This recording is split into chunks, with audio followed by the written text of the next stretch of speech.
大家鬆一鬆，今日咧我哋咧整呢一個冬瓜肉丸燴麵啊！咁我哋有冬瓜啦，跟住咧我有上海麵啦，跟住有呢個肉丸啦。咁呢一個咧即食嘅，咁樣咧記住你哋拎翻屋企嘅時間咧就要預即刻翻屋企啦喎，唔可以喺街度行啦喎，呢個係冰凍嘢嚟嘅。咁咧仲有蒜頭啦，好啦，咁我哋而家開始步驟啦。好啦，蒜頭我哋要半粒得噶啦，咁我哋處理個蒜頭先，跟住咧我哋咧切咗個頭先，跟住咧切下個尾啊，唔使切得太深嘅，咁樣咧，然之後咧我哋分到一粒粒出嚟啊嘛，係咪？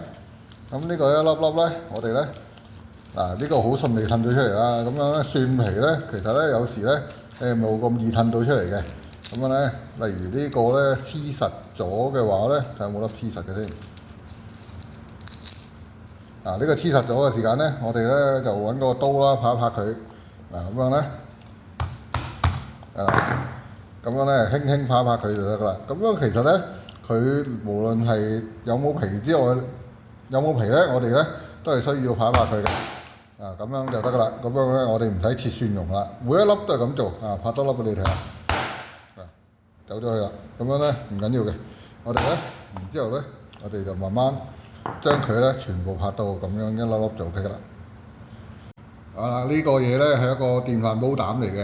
呢個我哋叫好細個啊。咁啊呢一個咧就係呢一個一人電飯煲啊。咁我哋咧而家咧就需要咧將佢鋪平喺個底度。咁樣咧你想落啲油咧可以落嘅。咁但係陳生就唔攞啦。咁樣咧我哋而家攞去撳煮飯模式，跟住咧我哋咧你唔使好似我咁攞塊布嘅，因為你喺個電飯煲裏邊㗎嘛。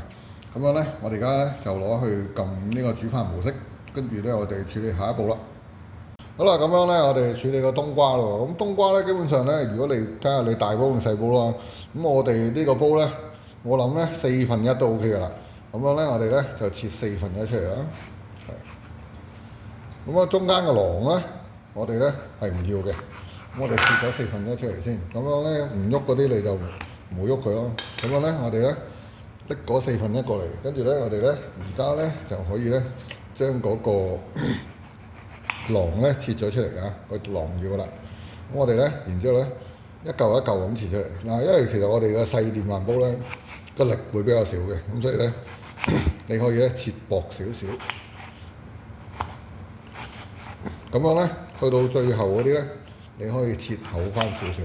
因為咧，如果你全部都切薄咧，你就會咧可能最後佢就會溶晒啦。好，咁我哋咧。就下一個步驟，咁咧又攞單個電飯煲膽翻嚟啦。你咧就咁擺落個電飯煲膽就得噶啦。咁我啲冬瓜你唔好辣親手啊，小心啊。咁樣咧，我哋咧順住咁砌落去就 OK 噶啦。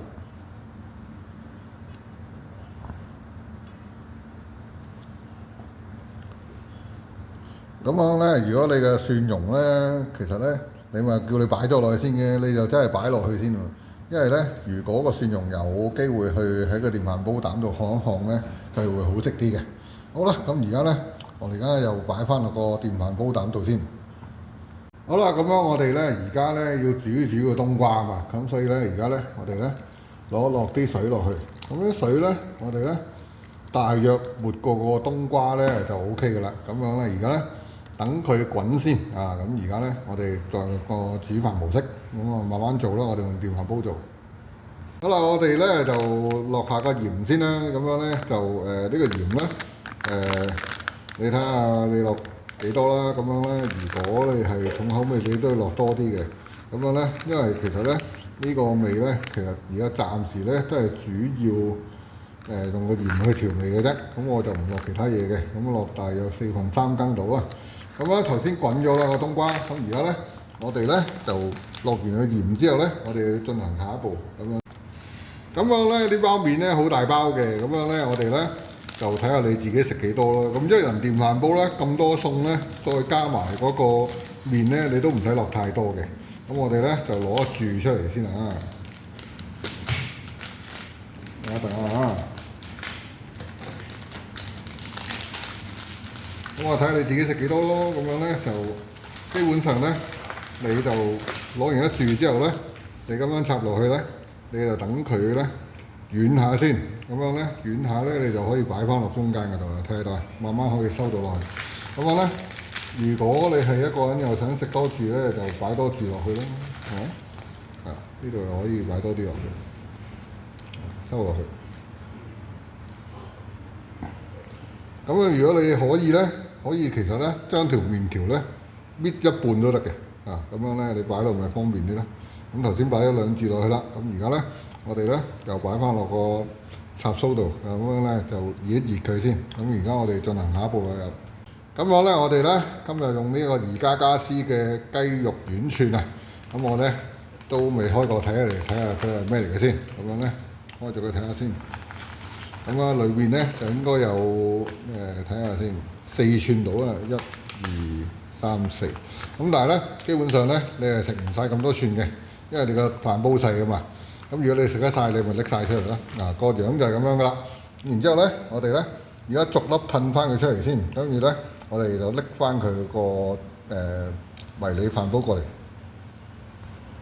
好啦，咁樣咧嗰個電飯煲我哋開咗一陣之後咧，我哋咧就可以壓翻嗰啲麵條落去嗰個有水嘅地方度啊，咁樣咧就唔好俾佢唔喺水嘅地方度。咁樣咧頭先咧呢個肉丸咧，我哋而家擺落去啊，咁樣咧一路擺一路同你講需要嘅嘢。咁樣呢個嘢咧，你最好咧預翻啲時間攤凍佢，咁樣咧應該係攤熱佢，咁樣咧等佢軟啲，咁樣咧唔係咧你拆籤你都拆唔到啊。頭先我就頂住咗啦。咁如果你屋企有微波爐，你都可以咧將佢擺落微波爐叮一叮佢嘅。咁冇咧，你就用時間去攤啦。咁樣咧，你睇下咁樣咧支籤就喺度啦。咁樣咧，我哋而家咧就個水咧好似唔係好夠喎。咁而家咧，我哋就攞個水嚟加先。咁樣咧，我哋個麵咧因為好索水嘅，我哋嗰個題目燴麵啊嘛。咁但係咧嗰個麵索水咧，所以咧你都要落多少少水去煮個麵啦。咁而家咧，我哋咧就肉丸咧同埋呢個麵咧需要時間煮噶嘛。咁我哋咧而家就開翻個電飯煲仔煮一煮嗰個時間，再話俾你聽。咁樣咧，我哋咧而家咧就拎翻啲丸先啦，丸就一定熟噶啦，係咪？咁我哋咧跟住咧，我哋就要試下個麵噶嘛。咁樣咧，同埋試下夠唔夠味。好啦，咁我試完我話俾你聽啊。好啦，咁我試咗一啖咧，陳生都係淡口味㗎啦。咁所以咧，我就覺得咧，嗰個鹽咧，再加埋個冬瓜，加埋個蒜咧，加埋頭先嗰個肉丸嘅汁咧，我就覺得 OK 啦。咁如果你覺得唔夠咧，就再加。同埋個麵咧，我都覺得好腍㗎啦，都 OK 㗎啦。咁樣咧，而家咧我就上碟俾大家睇下。好啦，咁樣咧冬瓜肉丸燴麵就完成啦。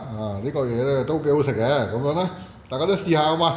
咁樣咧有乜問題打翻嚟揾阿陳生。好啦，拜拜。